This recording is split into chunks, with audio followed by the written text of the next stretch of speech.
복되인 주일 이 시간에 여기까지 나오신 여러분들 위해 하나님의 크신 은혜가 함께하기를 진심으로 기원합니다. 여러 가지 사정으로 또 영상으로 예배에 참여하는 모든 분들에게도 동일한 은혜가 있기를 기원합니다. 추석 명절 연휴가 시작되었습니다. 명절로 인하여서 또 친지를 찾아 이곳저곳 오가는 걸음 안전하게 잘 다녀오시고 또 하나님께서 주시는 평안과 기쁨과 감사가 함께하는 그런 시간들 될 수 있기 바랍니다. 우리는 에스라에 이어서 느헤미야를 읽고 있습니다. 에스라, 느헤미야 동일하게 이스라엘의 역사 중에 포로에서 되돌아왔을 때 있었던 역사에 대해서 기록하고 있는 것입니다. 역사를 배우는 이유, 국사, 세계사를 배우는 이유도 마찬가지지만 그것을 단순히 암기하고자 라는 이유보다는 잘못된 것들은 바로잡고 또 잘했던 것들은 본받아서 그 일들을 오늘날 다시 잘못된 전철을 밟지 않도록 하는 그런 이유가 있습니다. 특별히 하나님의 택하신 백성들이라고 할 수 있는 이스라엘 백성들에게 하나님께서 어떻게 행하셨는지를 잘 살펴보면서 하나님의 놀라운 역사 그리고 또 그 백성들의 잘못들을 살펴보면서 우리 또한 어떠한 교훈을 가지고 살아가야 되는지 도전을 받고 교훈을 받아 살아가야 될 것입니다. 이제 오늘은 느헤미야를 살펴볼 텐데 앞서서 느헤미야를 혹시 살펴보지 못한 분들을 위해서 간단하게 개요를 살펴보고 문맥 속에서 5장 오늘 본문이 어떤 의미를 갖고 있는지 또 살펴보도록 하겠습니다. 느헤미야는 아닥사스다 바사의 아닥사스다 왕의 총독으로서 아주 신임을 받는 그런 사람이었습니다. 에스라도 신임을 받는 사람이었지만 느헤미야도 그 못지않게 아주 신임을 받아서 자신이 먹는 특별히 술을 맡아서 왕에게 전해주는 그런 신임을 잘 받고 있는 그런 사람이었습니다. 그가 총독으로서 이스라엘 백성들에게 돌아와서 성벽 복원하는 일을 통해서 여호와 신앙의 회복을 강조하고 또 이방인과의 결혼을 금함으로 성결된 삶, 하나님의 백성으로서의 정체성을 잘 유지할 수 있도록 하는 이야기가 느헤미야에 담겨 있는 것입니다. 총 13장까지 되어 있는데 세 부분을 나누면 이해를 돕기 위해서 세 부분을 나누면 1장부터 7장까지는 느헤미야가 돌아와서 성벽을 어떻게 건축했는지 그 자세한 내용이 나와 있고요. 또 8장부터 10장까지는 느헤미야 시대 때 같이 활동했던 학자 에스라를 통하여서 하나님의 율법이 온전히 가르쳐주고 또 영적 각성을 일으키며 하나님과의 약속, 언약을 갱신하는 장면이 이어집니다. 그리고 마지막 뒷부분에서는 다시 한번 그 유다 민족의 가운데 전체가 또 개혁하여서 또 이방인들과 결혼하는 것들 다 끊고 하나님 앞에 올바로 살 수 있도록 개혁하는 장면이 나오게 됩니다. 그래서 느헤미야는 성벽을 재건하고 영적 각성하며 또 민족들 전체가 개혁하도록 하는 그 역사를 잘 기억하고 있다. 이렇게 염두에 두시고 읽어나가시면 되겠습니다. 오늘은 5장을 살펴볼 것인데 5장은 문맥 속에서 성벽을 재건하는 그 작업, 그 가운데 있었던 일에 대해서 소개하고 있는 것입니다. 그럼 성벽을 재건하는 중에 어떤 일이 있었는지 내용을 좀 살펴보겠습니다. 5장인데 5장 앞서서 1장과 2장에서는 아닥사스 때의 신임을 받아 술을 맡았던, 술을 따르고 술을 접대하였던 그 느헤미야가 근심하여서 왕의 무엇 때문에 근심하느냐라고 묻자 느헤미야가 예루살렘 성벽이 화파되고 성문이 소화되어서 그것 때문에 근심한다라는 그 이야기를 하고 요청에 따라서 예루살렘으로 돌아오는 이야기가 나옵니다. 그리고 3장, 4장에서는 백성들에게 우리 이제 성벽을 온전히 건축하고 온전히 재건하여서 수치를 당하지 말자, 다시 어려움을 당하지 말자 이렇게 요청하는 내용이 나오는데 그 요청에 따라서 그 유다 사람들이 각 부분을 맡아서 성벽을 재건하는데 산발락과 도비야 대적들에 의해서 많은 어려움을 갖고 있는 가운데 성벽 재건을 꿋꿋하게 계속 진행하는 장면이 나옵니다. 이렇게 예루살렘 성벽 재건을 시작하는 가운데 어떤 일이 있었는가 5장에 보면 내적으로도 크게 어려움이 발생하는 것을 보게 됩니다. 먼저 1절부터 5절까지는 성벽을 재건하는 중에 백성들의 원망이 이곳저곳에서 터져 나오게 되는데, 그럼 백성들이 무엇 때문에 원망하고 있는지 좀 내용을 살펴보도록 하겠습니다. 우선 1절에서는 그 원망이 누구를 향하고 있는지 잘 표현되고 있는데, 우리 1절 말씀 같이 한번 읽어보겠습니다. 시작. 그때 백성들이 그들의 아내와 함께 크게 부르짖어 그들의 형제인 유다 사람들을 원망하는데, 성벽을 짓다가 대부분의 사람들, 그 백성들이 아내와 함께 크게 부르짖으면서 원망하고 있습니다. 그런데 그것은 외부 사람, 산발랏과 도비아, 주변 그 백성들 바깥에 있는 사람들 때문에 원망하는 것이 아니고, 그 대상이 그 형제인 유다 사람들을 향하고 있다라는 것을 볼 수 있습니다. 아니, 왜 밖에 있는 사람들, 성벽 못 짓게 방해하는 사람들에게 원망을 해야지 왜 형제 유다 사람들을 원망하고 있는가? 그 원인, 그 이유, 그것들이 계속해서 이어지고 있습니다. 먼저 2절부터 3절까지 어떤 원망을 하고 있는, 2절부터 4절까지 원망의 내용들을 계속해서 읽어보겠습니다. 시작. 어떤 사람은 말하기를 우리와 우리 자녀가 많으니 양식을 얻어먹고 살아야 하겠다 하고, 어떤 사람은 말하기를 우리가 밭과 포도원과 집이라도 저당 잡히고 이 흉년에 곡식을 얻자 하고, 어떤 사람은 말하기를 우리는 밭과 포도원으로 돈을 빚내서 왕에게 세금을 바쳤도다. 크게 세 가지 예를 들고 있습니다. 어떤 사람은 말합니다. 우리가 자녀가 많아가지고 양식을 먹어야 되는데 양식이 부족한 것입니다. 그래서 얻어 먹어야 하는 그런 형편에 있다라고 하면서 그 원망을 하고 있는 것입니다. 두 번째 사람은 어떤 사람인가? 어떤 사람이 우리가 밭과 포도원 집이라도 저당 잡히고 그것을 맡기고 곡식을 얻어야 되는 그런 형편에 있다라는 것입니다. 먹을 것이 없어서 내가 갖고 있는 것, 포도원이나 집이나 밭이나 이런 걸 맡겨놓고 곡식을 겨우 얻어 먹어야 될 그 형편에 있는 것입니다. 이런 것으로 인하여 원망하고 있습니다. 그리고 4절 보시면 어떤 사람은 밭이나 포도원 이것을 돈으로 빚내서 왕에게 세금을 바쳐야 되는 형편인 것입니다. 표면적으로 드러나는 것은 먹을 것도 부족하고 또 돈을 빚내서 곡식을 얻어야 되고 또 저당 잡혀서 돈을 얻어서 세금을 내야 되는 형편인 것입니다. 겉으로 보면 그냥 흉년이 크게 나서 먹을 것이 없고 또 내가 가진 것이 부족하여서 돈을 빌려서 또 곡식을 빌려서 먹어 살려야 되고 또 왕에게 세금을 내야 되는 것 같아 보입니다. 그러나 이 근본적인 원인에 있어서는 그 모습에 보면 뒤에 나오겠지만 같은 형제임에도 불구하고 터무니없는 이자를 받고 또 많은 것들을 횡령하고 착취하고 있는 그 모습을 볼 수 있게 되는 것입니다. 그래서 이렇게 조금 빌려준 것으로 해서 많은 이자를 받아가니까 가지지 못한 사람들은 더 가난해지고 더 없는 형편이 되었고 또 그 어려움으로 인해서 먹을 것도 또 가진 돈도 점점 없어져서 힘들고 어려운 형편 가운데 있게 된 것입니다. 그래서 그 원망이 다른 데로 가는 것이 아니라 우리 형제 유다 백성들에게 향하고 있다는 것을 볼 수 있습니다. 그리고 정말 어쩔 수 없이 그 모든 것들, 가진 것들을 다 팔아야 되는 현실을 5절에서는 이렇게 밝히고 있습니다. 5절 계속해서 읽어보도록 하겠습니다. 시작. 우리 육체도 우리 형제의 육체와 같고 우리 자녀도 그들의 자녀와 같거늘 이제 우리 자녀를 종으로 파는도다.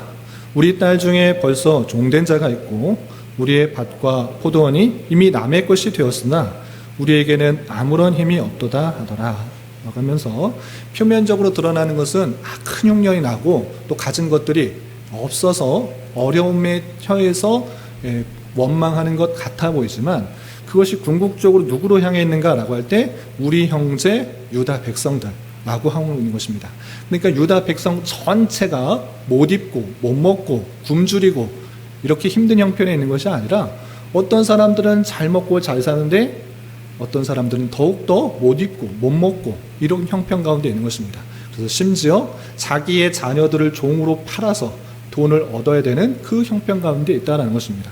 그래서 이 백성들의 원망은 외부로 향한 것이 아니라 또 하늘을 향한 것이 아니라 형제들에게 향하여서 그 불합리한 그 기득권층에다가 원망하고 불평하고 있는 것입니다. 그래서 어쩔 수 없는 그런 형편 속에서 가진 것도 없고 먹을 것도 없고 정말 죽지 못해 살아야 하는 그런 형편 가운데 있음을 원망하고 있는 것입니다. 이런 소식을 느헤미야가 듣자 어떻게 하는가? 그 원인이 되는 그 사람들, 기득권층에다가 책망을 하고 그들의 잘못들을 지적하는 장면이 6절부터 13절까지 여집니다. 먼저 6절부터 8절까지 느헤미야가 이 소식을 듣고 어떻게 했는지 먼저 6절부터 8절까지 먼저 같이 읽어보겠습니다. 시작. 내가 백성의 부르짖음과 이런 말을 듣고 크게 노하였으나 깊이 생각하고 귀족들과 민장들을 꾸짖어 그들에게 이르기를 너희가 각기 형제에게 높은 이자를 취하는도다 하고 대회를 열고 그들을 쳐서 그들에게 이르기를 우리는 이방인의 손에 팔린 우리 형제 유다 사람들을 우리 힘으로 다하여 도로 찾았거늘 너희는 너희 형제를 팔고자 하느냐? 더구나 우리 손에 팔리게 하겠느냐 하매 그들이 잠잠하여 말이 없기로. 이 말을 듣고 느헤미야는 정말 노했습니다. 이것이 그냥 모든 사람들이 다 어렵고 힘들고 이런 것이 아니라 기득권자, 귀족들, 민장들이 큰 이자를, 높은 이자를 받으면서 더욱더 어려운 사람들은 더욱더 어려워지고 또 사람들을 같은 형제임에도 불구하고 언약 백성임에도 불구하고 종으로 팔면서 종으로 사들이고 팔면서 이득을 취하고 있는 그 모습을 보게 된 것입니다. 그래서 가장 꾸짖고 그 잘못들을 지적하는 것입니다. 그리고 그들에게 그들이 올바른 삶을 살지 못하였기 때문에 하나님을 경외하는 자, 하나님을 믿는 자로서 그 잘못들을 올바로 잡을 수 있도록 촉구하는 내용이 9절부터 11절까지 이어지게 됩니다. 계속해서 9절부터 11절 함께 봉독합니다. 시작. 내가 또 이르기를 너희의 소행이 좋지 못하도다. 우리의 대적 이방 사람의 비방을 생각하고 우리 하나님을 경외하는 가운데 행할 것이 아니냐. 나와 내 형제와 종자들도 역시 돈과 양식을 백성에게 구워 주었거니와 우리가 그 이자 받기를 그치자. 그런즉 너희는 그들에게 오늘이라도 그들의 밭과 포도원과 감람원 집이며 너희가 구워준 돈이나 양식이나 새 포도주나 기름의 100분의 1을 돌려보내라 하였더니 높은 이자를 받아가지고 자신의 배만 불리는 그 민장들 또 귀족들 다 꾸짖고 이것은 옳지 못한 것이다. 하나님을 경외하는 자로서의 삶이 아니다. 하나님을 믿는다고 한다면 하나님의 언약 백성으로서 어려운 것을 도와주고 또 그를 보살피는 것이 맞는데 오히려 어렵고 있는 사람들 더 악한 것을 자기의 기득권을 가지고 자기 힘을 가지고 자신의 재물을 가지고 더 어렵게 만드는 그것 잘못이다라고 강하게 꾸짖는 것입니다. 그리고 하나님께서 주신 율법대로 같은 민족에서는 이자 받지 않도록 했는데 그것을 그대로 지키자라고 하는 것입니다. 그래서 유대인들 사이에서는 더 돈을 받기 위해서 돈을 꿔주고 이자 받고 이렇게 하지 못하도록 하고 이자를 받지 않도록 하고 이방인과의 관계에 있어서는 이자를 받도록 하였는데 그 말씀 그대로 이자 받는 건 그치자라고 한 것입니다. 그리고 너희들이 갖고 받았던 포도원, 감람원, 집 이런 모든 것들에 있어서 100분의 1이라도 지금 너무나 힘드니까 그것도 100분의 1이라도 돌려주어서 어렵고 힘든 사람들 잘 살아갈 수 있도록 이렇게 해라라고 촉구 명령을 하는 것입니다. 이렇게 느헤미야가 책망하면서 또 원래대로 하나님 말씀대로 지키자라고 명령하자 회중들이 그대로 하겠다라고 맹세하면서 실천을 하는 장면이 12절 13절 이렇게 이어집니다. 12절 13절 계속해서 읽어보겠습니다. 시작. 그들이 말하기를 우리가 당신의 말씀대로 행하여 돌려보내고 그들에게서 아무것도 요구하지 아니하리라 하기로 내가 제사장들을 불러 그들에게 그 말대로 행하겠다고 맹세하게 하고 내가 옷자락을 털며 이르기를 이 말대로 행하지 아니하는 자는 모두 하나님이 또한 이와 같이 그 집과 산업에서 털어버리실지니 그는 곧 이렇게 털려서 빈손이 될지로다 하며 회중이 다 아멘하고 여호와를 찬송하고 백성들이 그 말한 대로 행하였느니라. 느헤미야가 말하자 별 저항 없이 우리 그 말대로 하겠습니다. 우리가 잘못했습니다. 하나님의 말씀대로 그대로 순종하여서 형제 간에는 이자를 받지 않고 내가 받았던 것 온전히 돌려보내겠습니다. 이렇게 맹세를 하는 것입니다. 그러자 느헤미야가 그 말 맹세한 것 혹여라도 어기면 하나님께서 그를 빈손으로 만들어 버리실지다 라고 하니까 아멘하고 그 맹세가 정말 잘 지켜질 수 있도록 다짐하는 그 모습을 보였을 뿐만 아니라 정말 그 맹세대로 순종하고 실천하는 모습들이 13절 마지막에 드러나고 있습니다. 그리고 계속해서 느헤미야가 이 일들을 하는 데 있어서 자신이 어떠한 삶을 살았는지 자신의 실제적인 삶의 이야기를 하면서 모범을 보여주는 그 모습을 볼 수 있습니다. 느헤미야가 어떠한 모범을 보였는지 먼저 14절 15절 같이 한번 읽어보도록 하겠습니다. 시작. 또한 유다 땅 총독으로 세움을 받은 때 곧 아닥사스다 왕이 제20년부터 제32년까지 12년 동안은 나와 내 형제들이 총독의 녹을 먹지 아니하였느니라.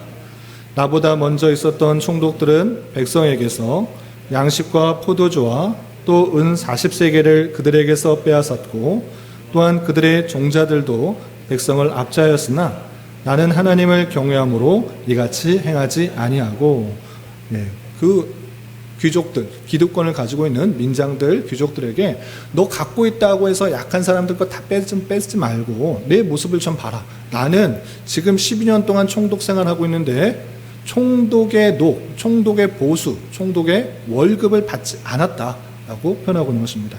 다른 총독들은 백성들 좀 압제하고 또 힘들게 하고 어렵게 하면 세금을 많이 갈쳐 있었는데 나는 그렇지 않았다. 정당하게 받아야 될 그 월급조차도 하나도 받지 않았다. 왜? 백성들이 너무 어려운 것을 아니까 그것 가지려고 하지 않았다라고 자신이 모범적으로 그 일들을 백성들에게 어려움을 주지 않았다라는 것들을 강조하고 있습니다. 그리고 또 내가 해야 될 일, 그리고 사람들에게 어떠한 모습으로 보였는지 계속해서 16절부터 18절까지 이렇게 밝히고 있습니다. 계속해서 16절부터 18절 함께 봉독하겠습니다. 시작. 도리어 이 성벽 공사에 힘을 다하며 땅을 사지 아니하였고 내 모든 종자들도 모여서 일을 하였으며 또 내 상에는 유다 사람들과 민장들 150명이 있었고 그 외에도 우리 주위에 있는 이방 족속들 중에서 우리에게 나온 자들이 있었는데 매일 나를 위하여 손 한 마리와 살찐 양 6마리를 준비하며 닭도 많이 준비하고 열흘에 한 번씩은 각종 포도주를 갖추었나니 비록 이같이 하였을지라도 내가 총독의 녹을 요구지 아니하는 이 백성의 부역이 중함이었더라. 총독의 녹을 받지 않으면서 무엇하는가? 이 느헤미야는 무엇에 중심을 갖고 있는가? 이렇게 말하고 있습니다. 나는 성벽 공사에 온 힘을 쏟고 있다. 내가 이 땅에 온 이유도 성벽 공사를 재건하기 위했던 것이기 때문에 온 힘을 다해서 성벽 공사를 힘쓰고 있다. 그리고 나와 함께 하였던 그런 모든 사람들도 이 일에 힘을 다하고 있다라고 표현하고 있습니다. 그리고 내가 먹는 것, 내가 150명 정도 사람들과 함께 모이는데 유다 사람들, 민장들, 이방 사람들 중에서 나온 사람들, 이스라엘 사람들과 매일 같이 먹는데 그 많은 먹는 것들, 그것 많이 준비해야 되는데 그것 때문에 너희들에게 세금을 바쳐라, 녹을 바쳐라, 이렇게 하지 않았다라고 하면서 많은 사람들을 잘 대접하고 또 힘낼 수 있도록 접대하고 있지만 그것을 원인으로 하여서 돈을 더욱 요구하지 아니하였다라고 표현하고 있습니다. 그리고 왜 그랬냐라고 할 때 그 백성들의 그 해야 될 일들이 너무나 많기 때문에 일도 많은데 세금도 또 많이 내야 된다? 이렇게 하면 안 된다 생각하여서 돈도 받지 않고 사람들 잘 대접하며 나는 성벽을 재건하는 일에 온 힘을 다하고 있다라는 것들을 밝히고 있습니다. 그러면서 마지막에 이런 일들을 하는 데 있어서 하나님 앞에 은혜를 간구하는 그 모습을 밝히면서 5장이 마쳐지게 됩니다. 우리 마지막 19절 말씀 같이 한번 읽어보겠습니다. 시작. 내 하나님이여, 내가 이 백성을 위하여 행한 모든 일을 기억하사 내게 은혜를 베푸시옵소서. 내가 이런 일들을 행했습니다. 내가 행했기 때문에 하나님께서 은혜를 주셨다. 이런 것이 아니고 정말 최선을 다하는 가운데 하나님께서 긍휼히 봐주시고 은혜를 내려주셔서 이 성벽 재건하는 일이 잘 진행될 수 있도록 했다라는 것을 밝히고 있습니다. 그러면서 성벽 재건하는 일 속에서 민장들과 귀족들이 자신의 유익만을 취하여서 많은 백성들을 어렵고 힘들게 만들었지만 그런 것이 아니라 하나님을 참으로 두려워하고 또 경외하고 하나님의 말씀대로 이자를 받으려고 하는 것이 아니라 어려운 사람들을 도와주는 것을 통하여서 성벽 재건하는 일이 온전히 잘 진행될 수 있도록 촉구하였을 뿐만 아니라 가장 먼저 된 자로서 총독으로서 모범을 보이면서 나는 백성들의 부역이 중요한 것을 알고 또 어려운 것을 알면서 어려운 것을 알므로 녹을 요구하지 않고 많은 것들을 요구하지 않고 내가 최선을 다해서 그 일들을 했으니 너희도 이런 모습을 본받아서 잘 감당해야 된다라고 이야기하고 있습니다. 여기까지가 5장의 내용인데 이 내용을 통해서 교훈받을 수 있는 것들을 세 가지로 정리하겠습니다. 첫 번째, 성벽을 건축하는 중에 백성들은 왜 원망하고 있었는가 생각해 봤으면 좋겠습니다. 느헤미야가 돌아와서 지금 수치를 당하지 말고 왜 우리 주변 이방 사람들한테 모욕당하지 말고 성벽 제대로 딱 건축해서 하나님의 나라의 백성으로서 긍지를 가지고 자부심을 가지고 열심히 살아가자 이렇게 말하면서 성벽을 지어가고 있었습니다. 그런데 그 백성들의 많은 사람들이 원망과 불평 가운데 있었습니다. 그것은 느헤미야를 향한 것도 아니고 이방 사람들을 향한 것도 아니었습니다. 그것은 같은 형제 민족, 같은 형제, 같은 이웃이라고 할 수 있는 그 사람들 중에 자기의 유익과 이익만을 위해서 고리대금, 높은 이자를 받아서 자기 이속만 챙기는 그런 사람들. 그리고 형제가 정말 어렵고 힘든데 돈도 빼앗고 재물도 빼앗고 땅도 빼앗고 심지어 자녀들을 종으로 삼아서 돈을 팔아버리는 이런 몰상식한 일을 하고 있는 사람들 때문에 형제인 유다 민족들에게, 유다 백성들에게 원망과 불평하는 그 모습들을 바라보게 됩니다. 그러면 도대체 같은 민족이면서 왜 그렇게 되었는가? 왜 원망할 수밖에 없는 좀 부조리한, 정말 어그러진 그런 사회가 되었는가를 잘 생각해 봐야 될 것입니다. 그것은 다름 아니라 그들 자체에서 하나님을 경외하고 하나님을 두려워하며 하나님의 말씀대로 살아가기보다는 내가 가진 것으로 나의 유익과 만족과 기쁨을 얻기에 더 중점을 두고 살아갔기 때문에 그런 사회적 불평등이 나타나고 있었다는 것을 우리는 깨닫게 됩니다. 하나님의 말씀에 높은 이자 받도록 했는가? 아니, 같은 민족에서는 절대 이자 받지 마라. 너 이자 주고 돈을 빌려주고 받는 것은 그냥 돈을 너에게 맡겨준 것이니까 너의 것으로 가지고 이자를 받아서 이렇게 너 배불리라고 하는 것이 아니라 너에게 맡겨준 것이니 그 맡겨준 것이 또 필요한 사람에게 흘러가고 또 다시 돌아올 수 있도록 해라. 이렇게 해서 이자를 받지 않도록 했는데 마치 그 돈이 내 것인 것이 마냥 이 돈을 가지고 어려운 사람들에게 빌려줬다가 다시 돌려봤을 때는 그 어려움을 해결해 줬으니까 내가 해결해 줬으니까 그거에 대한 보수나 대가를 받아야지, 높은 이자를 받아야지 라고 생각하면서 높은 이자를 받게 되면서 어려운 사람은 점점점 더 어려워지고 가진 사람들은 점점 더 부유해지는 그런 불평등, 사회 부조리들이 나타나게 되었던 것입니다. 그런데 이것은 단순히 그때 당시 유다 백성들에게 나타나는 현실이 아니라 오늘날에도 동일하게 너무나 쉽게 눈으로 목도하고 있는 사회의 현실인 것입니다. 가진 자는 많은 재물을 가지고 못 가진 자들의 그런 착취와 또 힘을 가진 자들이 많은 것을 가지지 못한 사람들의 힘을 빼앗아서 자기의 유익과 기쁨과 만족만을 그렇게 요구하는 시대 또 사회가 오늘날에 너무나 명백하게 만나게 되는 사회인 것입니다. 이 현실이 왜 일어나는가를 우리는 잘 생각해 봐야 될 것입니다. 그것은 하나님을 알지 못하고 하나님을 두려워하지도 않으며 하나님의 말씀대로 살아가지 않기 때문에 나타나는 죄악된 현상인 것입니다. 하나님을 두려워하고 하나님의 말씀대로 살아간다고 하면 그런 현상이 일어나지 않는 것입니다. 가진 자는 이거 내 거 아닌데 하나님께서 내게 잠깐 맡겨준 것인데 어려운 사람들이 있으면 또 도와주고 그 도와준 것으로 인해 대가를 받으려는 것이 아니라 이것을 잠깐 맡겨주고 또 하나님께서 그렇게 하도록 하셨으니 구워주고 대가 없이 또 생기면 또 받을 수가 있는 그런 모습대에 살아가야 되는 것인데 자기가 가진 권한들을 내 것으로 생각하여서 그 가지지 못한 재물이나 환경이나 여건과 지위를 착취하여서 자기의 이득으로만 삼는 그런 일들이 나타나게 된다는 것입니다. 이 말씀을 통해서 우리는 무엇을 깨달아야 되는가? 하나님과 하나님의 말씀대로 따르지 않는 삶은 죄악과 불평등과 원망과 부조리가 드러날 수밖에 없다. 이 사실들을 잊지 말아야 될 것입니다. 내 자신이 정말 하나님을 알며 하나님의 말씀대로 살아가고 그 뜻대로 살아가려고 할 때 그것들이 온전히 하나님께서 원하시는 삶이 드러날 텐데 그러지 않는 삶을 살아가게 될 때 원망과 불평 또 부조리와 또 양극화들이 나타나는 그런 모습이 나타난다는 사실을 잊지 말아야 될 것입니다. 그러므로 우리는 하나님의 말씀을 기준으로 살아갈 때 하나님께서 원하시는 그런 일들이 온전히 우리 주변에 우리 삶에 드러나게 될 것이라는 사실들을 잊지 말아야 될 것입니다.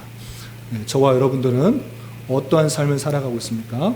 정말 하나님의 말씀이 나의 행동과 생각과 판단의 기준이 되고 있습니까? 아니면 참고사항이 되고 있습니까?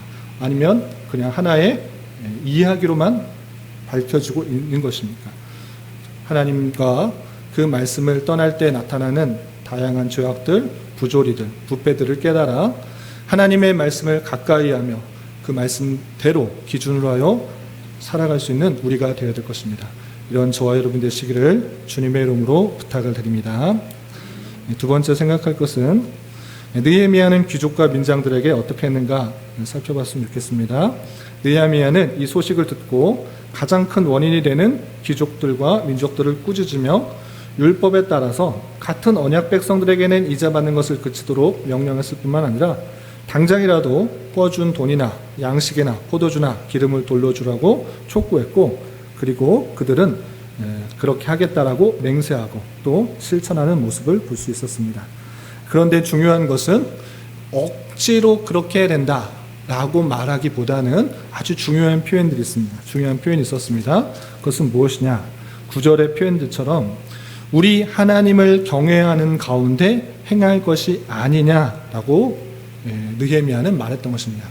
하나님을 경외하는 자로서는 마땅히 율법을 준행해야 된다라고 표현하고 있습니다. 이 우선순위, 순위가 선후관계가 바뀌어서는 안 됩니다. 우리가 하나님을 전혀 경외하지도 않는데 내 명령이니까, 총독의 명령이니까, 내가 권세가 있으니까 너 하나님의 말씀대로 율법대로 이자 다 받지 말고 가진 것 다 돌려주어라, 이렇게 윽박지는 것이 아니라 하나님을 경외하는 자로서 행할 삶을 알려주는 것입니다. 먼저는 무엇이냐? 하나님을 경외하기 때문에 마땅히 삶이 이어져야 된다는 것입니다. 하나님을 경외하지 않으면, 하나님을 두려워하지 않으면, 하나님이 어떤 분인지 알지 못한다고 하면 자연적으로 자신의 유익과 이득과 만족만을 위한 삶을 살 수밖에 없는 것입니다. 아무리 이자 받지 말라 하고 해도, 가진 거 돌려주어라고 해도 그렇게 할 수가 없는 것입니다. 그렇게 하는 신용은 할 수 있지만 그렇게 온전히 그렇게 삶을 살아갈 수가 없는 것입니다. 그래서 느헤미야는 핵심을 찔러주는 것입니다. 너희가 하나님을 경외하는 가운데 행동해야 되지 않느냐라고 표현하고 있는 것입니다. 그 앞서 우리는 하나님을 두려워하며 하나님께서 어떠한 분이신지를 잘 깨닫고 그 말씀대로 순종해야 된다라고 표현하고 있는 것입니다. 그렇기 때문에 우리는 그런 율법들을 그냥 문자적으로 지키는데 힘쓰기보다 그 앞서서 하나님이 어떠한 분이신지를 잘 깨달아야 될 것입니다. 성경은 우리에게 말씀하십니다. 하나님의 능력으로, 하나님의 말씀으로 이 세상을 창조하셨을 뿐만 아니라 하나님의 택하신 백성들이 죄와 비참 가운데 빠져있을 때 하나님께서 긍휼히 여겨주셔서 그의 독생자 예수 그리스도를 이 땅에 보내주셨고, 그를 희생시키심으로 말미암아 그의 택하신 백성들의 모든 죄를 사해 주셨을 뿐만 아니라 그 백성들이 구원에 이르기까지, 천국에 이르기까지 신실하게 섭리하시고 지키시고 보호하신다. 이것이 하나님의 놀라운 사실인 것입니다. 그 진리를 아는 자로서 내가 올바로 살아가면 안 되겠다, 내가 하나님의 뜻을 버려서는 안 되겠다, 이런 두려운 마음, 하나님의 진노가 우리에게 임하고 우리 백성들이, 유다 백성들이 왜 망했는가, 왜 겨우 70년 만에 되돌아와서 어렵게 힘들게 살아가는가, 그것은 하나님의 진노 때문에 이렇게 된 것이다라는 것을 깨달았기 때문에 우리 다시 그렇게 하지 말자. 하나님을 잘 알아서, 하나님을 참으로 두려워하며 하나님이 어떤 분이신지를 알고 그 아는 자로서 마땅히 해야 될 일들을 행하자고 촉구하고 있는 것을 보게 되는 것입니다. 우리는 하나님의 말씀을 잘 따라야 됩니다. 그런데 그 앞서서 우리는 먼저 하나님이 어떠하신 분인지를 잘 깨달아 알아가야 될 것입니다. 하나님께서는 이 세상을 창조하셨을 뿐만 아니라 택하신 백성들을 위해 예수 그리스도를 이 땅에 보내셨고 우리의 대신하여서 죄의 값을 치르심으로 우리를 구원하신 분이십니다. 지금도 살아계셔서 하나님의 백성을 지키시고 보호하시고 인도하시고 섭리하신다는 그 사실들을 잊지 않으며 더욱더 하나님을 섬기는 마음으로 그 말씀들을 순종해야 될 것입니다. 하나님을 경외하는 자로서 내 죄와 연약함을 날마다 주님 앞에 정직하게 회개하고 하나님의 어떠하심을 잘 깨달아 말씀에 순종하기를 맹세하며 실천할 수 있는 자 되어야 될 것입니다. 이런 은혜가 저와 여러분 우리 모두에게 있기를 진심으로 기원합니다. 마지막으로 느헤미야는 어떠한 삶의 모범을 보였는가, 어떤 삶을 살았다고 말했는지 되돌아봤으면 좋겠습니다. 느헤미야는 유다의 총독으로서 많은 월급, 많은 보수를 받을 수 있는 기득권이었습니다. 전의 총독들은 다 그랬습니다. 그러나 나는 그러지 않았다.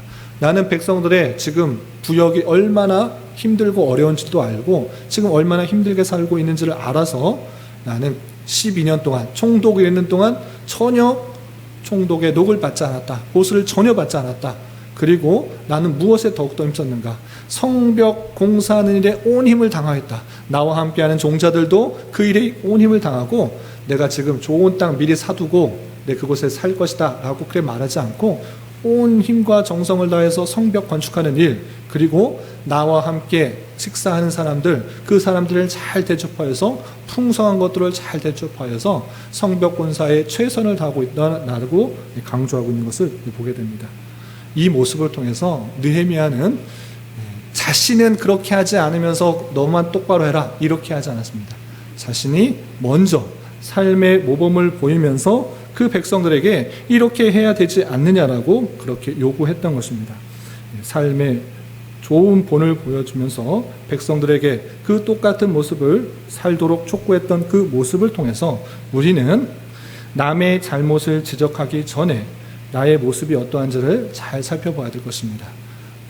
우리 안에 눈에 들보는 보지 못하고 남에게 있는 아주 작은 티와 같은 잘못을 보면서 지적하고 똑바로 해라 이렇게 하기 전에 나는 정말 그러한 삶을 잘 살고 있는가를 되돌아보면서 내가 삶의 모범으로 올바른 삶을 통하여서 그 삶이 전해져서 선한 영향을 미칠 수가 있어야 되는 것입니다.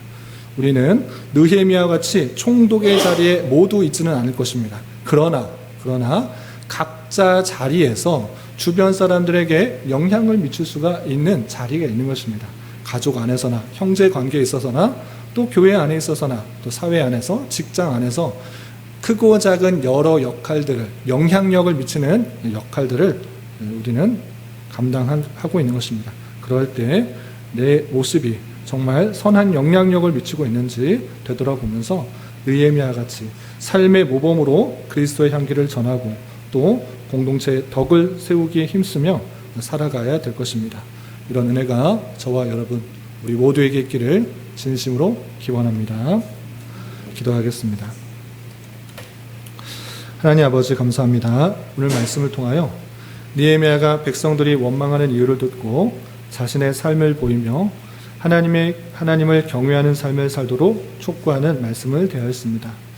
이런 말씀을 대하는 자로서 하나님 말씀을 떠나서는 얼마나 죄악에 쉽게 빠지는지를 잘 깨달아 늘 주님의 말씀을 가까이 하기에 힘쓰는 자 되게 하여 주시고, 선포된 말씀을 통해 하나님이 어떠한 분이신지를 잘 깨닫고 삶을 통하여 하나님을 온전히 경험하며 그분을 더욱더 경외하는 삶을 살게 하여 주시고, 주님의 뜻을 이루기 위해 더욱더 노력하며 공동체의 덕을 세우기 위하여 솔선순범하게 하여 주시고, 주변 사람들에게 선한 영향력을 미칠 수 있는 자 되게 하여 주시옵소서.